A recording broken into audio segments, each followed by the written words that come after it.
Drone ফুটেজে দেখা যায় একটি অপূর্ব গ্রামীণ পথ, যেটির দুপাশ জুড়ে নারকেল গাছ দিয়ে ঘেরা। নিচু জমিগুলোতে পানি জমে আছে, যেখানে রোপণ করা হয়েছে নতুন ধানের চারা। আঁকাবাঁকা মেঠো পথ আর তার উপর নারকেল গাছের ছায়া। মাঝে মাঝে দেখা যায় কয়েকটি যানবাহন কিংবা কয়েকজন মানুষ। মনে হবে যেন কোনো স্থপতির নিখুঁত পরিকল্পনায় গড়ে ওঠা একটি দৃশ্যপট। ধান ক্ষেতের পানিতে সূর্যের আলো পড়ে চকচক করছে। রাস্তার নান্দনিকতা, নারকেল গাছের ছায়া আর ধান ক্ষেত, সবকিছু মিলিয়ে এটি যেন এক স্বপ্নময় প্রাকৃতিক দৃশ্য হয়ে উঠেছে। এখানে প্রেম প্রীতিও চলে। এইটা হলো প্যারিস রোড। এটা অনেক বিখ্যাত আর ঈদে অনেক অনেক লোক হয়। সৌন্দর্যের কারণে স্থানীয়রা এই পথের নাম দিয়েছেন প্যারিস রোড।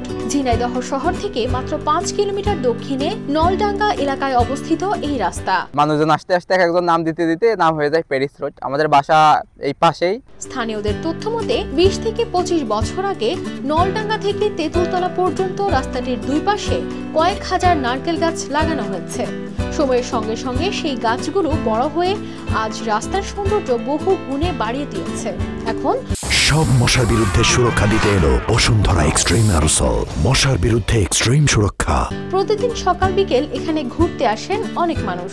আমার গ্রাম হলো পার্শ্ববর্তী এলাকায়। বিকেল টাইমে আমরা এখানে ঘুরতে আসছি। আসলে এখানে উপভোগ করার জায়গাটা অনেক সুন্দর। আল্লাহ তাআলা আমাদের নিয়ামত দিয়েছে এমন একটা জায়গা।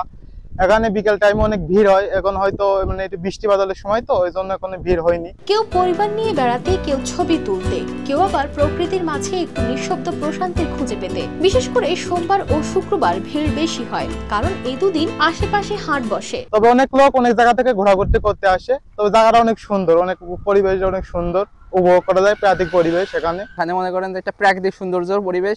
বিভিন্ন জায়গা থেকে মানুষজন এখানে ঘুরতে আসে।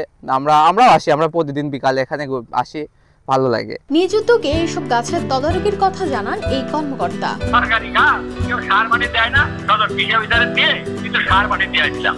আমাদের কোনো এই নেই, আমরা গাছ লাগাই কিন্তু হইলো ইউনিয়ন পরিষদের চেয়ারম্যানের। সব মিলিয়ে এই প্যারিস রোড যেন দেশেরই এক চমৎকার উদাহরণ, যেখানে পরিকল্পনা, প্রকৃতি ও মানুষের ভালোবাসা মিলেমিশে তৈরি করেছে এক অপূর্ব দৃশ্যপট। News desk, RTV।